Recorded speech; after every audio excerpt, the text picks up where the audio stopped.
श्री साईं सच्चरित्र अध्याय 16 और 17।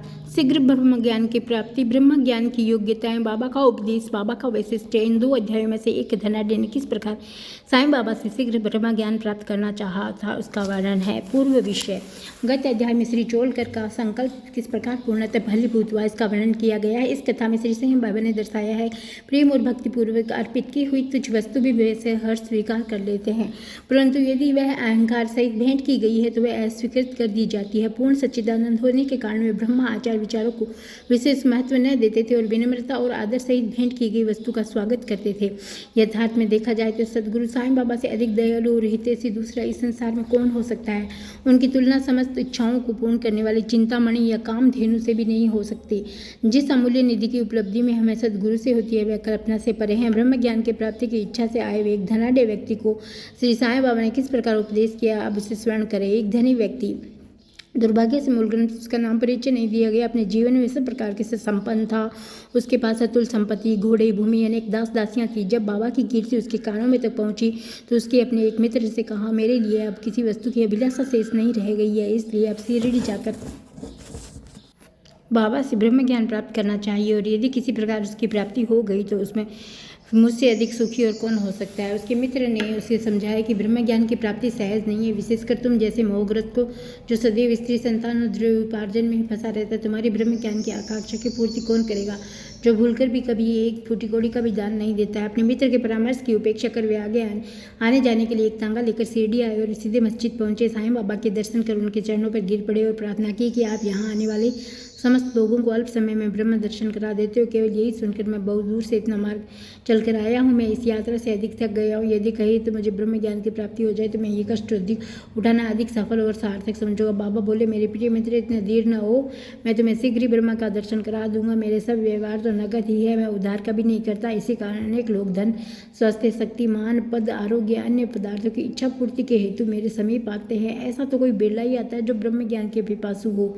भौतिक पदार्थों के अभिलाषा से आने वाले लोगों को कोई अभाव नहीं है, परंतु आध्यात्मिक जिज्ञासुओं का आगमन बहुत ही दुर्लभ है। मैं सोचता हूँ कि यह क्षण मेरे लिए बहुत ही धन्य और शुभ है जब आप सरी के महानुभव यहाँ पधार कर मुझे ब्रह्म ज्ञान देने के लिए जोर दे रहे। मैं सहर्ष आपको ब्रह्म की दर्शन करा दूंगा। यह कहकर बाबा ने उन्हें ब्रह्म दर्शन कराने हेतु अपने पास बिठा दिया और इधर उधर की चर्चाओं में लगा दिया, जिससे कुछ समय के लिए उसने अपना प्रश्न भूल गए। उन्होंने एक बालक को बुलाकर नंदू मारवाड़ी के यहाँ से 5 रुपये उधार लाने को कहा। लड़के ने वापस जाकर बतलाया कि नंदू का कोई पता नहीं है यार, अब उस घर पर ताला पड़ा है। फिर बाबा ने उसे दूसरे व्यापारी के यहाँ भेजा। इस पर लड़का इस बार भी रुपये लाने में असफल रहा। इस प्रियो को 2-3 बार धरने पर इसका परिणाम पूर्ववर्त ही निकला। हमें ज्ञात है कि बाबा स्वयं सगुण ब्रह्मा के अवतार थे।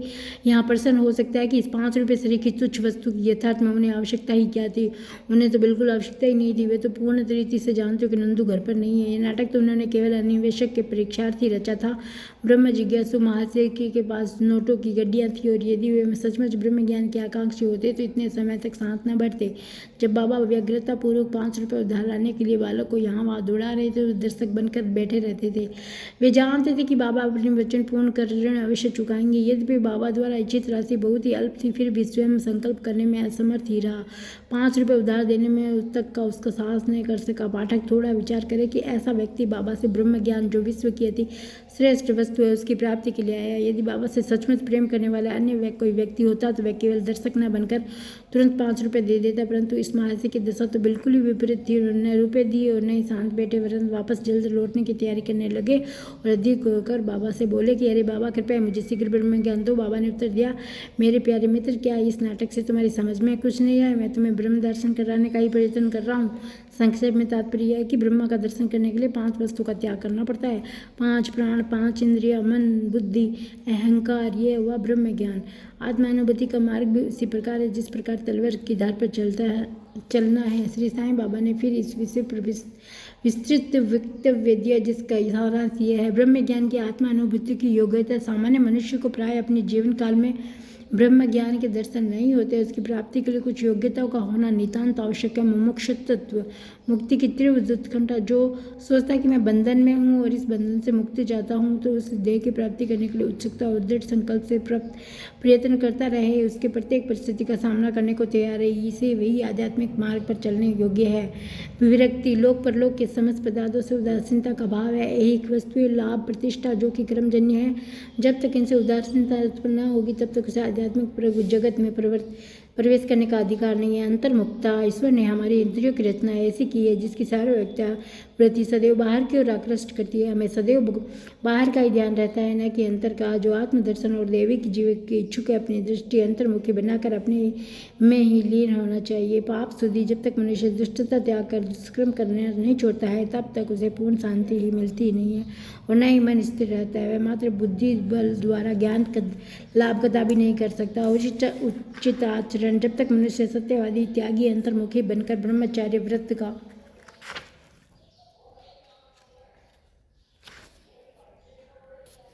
पालन करते हुए जीवन व्यतीत नहीं करता, तब तक उसे आत्मा उपलब्धि संभव नहीं है। सार वस्तु ग्रहण करना, दो प्रकार की वस्तुएं, नित्य अनित्य। पहली आध्यात्मिक विषय से संबंधित है, दूसरी सांसारिक विषय से। मनुष्य को इन दोनों का सामना करना पड़ता है। उस विवेक द्वारा किसी का एक चुनाव करना होता है। विद्वान पुरुष अनित्य से नित्य को श्रेष्ठ मानते हैं, परंतु जो मूढ़मती है वह आसक्तियों से वशीभूत होकर अनित्य को श्रेष्ठ जानकर उस पर आचरण करते हैं। मन और इंद्रियों का निग्रह, शरीर एक रथ है, आत्मा उसका स्वामी है, बुद्धि है सारथी है, मन लगाम है, इंद्रिय उसके घोड़े, इंद्रिय नियंत्रण से उसका पथ है। जो अल्प बुद्धि और जिसके मन चंचल है, जिसकी इंद्रिय सारथी के दुष्ट घोड़ों के समान वे गंतव्य स्थान पर नहीं पहुंचते, वे जन्म मृत्यु के चक्कर में घूमते रहते हैं। परंतु जो विवेकशील है, जिन्होंने अपने मन पर नियंत्रण कर लिया, जिसके इंद्रिय सारथी के उत्तम घोड़ों के समान नियंत्रण में है, वे गंतव्य स्थान पर पहुंच जाते हैं, अर्थात उन्हें परम पद की प्राप्ति हो जाती है। उनका पुनर्जन्म नहीं होता है। जो व्यक्ति अपनी बुद्धि द्वारा मन को वश में कर लेता है, वह अंत में लक्ष्य प्राप्त करते हैं, उस सर्वशक्तिमान भगवान विष्णु के लोक में पहुंचता है। मन की पवित्र जात, जब तक मनुष्य निष्काम कर्म नहीं करता तब तक उसे चित्त शुद्धि और आत्मदर्शन संभव नहीं है। विशुद्ध मन में ही विवेक और वैराग्य उत्पन्न होते हैं, जिससे आत्मदर्शन के रूप में प्रगति हो जाती है। अहंकार शून्य वे बिना तृष्णा से छुटकारा पाना संभव नहीं है। विषय वासना और आत्मा अनुभूति के मार्ग में विशेष बाधक है। यह धारणा है कि मैं शरीर हूँ, ये एक भ्रम है। यदि तुम अपने जीवन के ध्येय को प्राप्त करने की अभिलाषा है तो इस धारणा और आसक्ति का सर्वथा त्याग कर दो। गुरु की आवश्यकता, आत्मज्ञान के जीवन के ध्येय को प्राप्त करने की अभिलाषा है तो इस धारणा और आसक्ति का सर्वथा त्याग कर दो। गुरु की आवश्यकता, आत्मज्ञान इतना गूढ़ और रहस्यमय है कि मात्र निज प्रयत्न से उसकी प्राप्ति संभव नहीं है।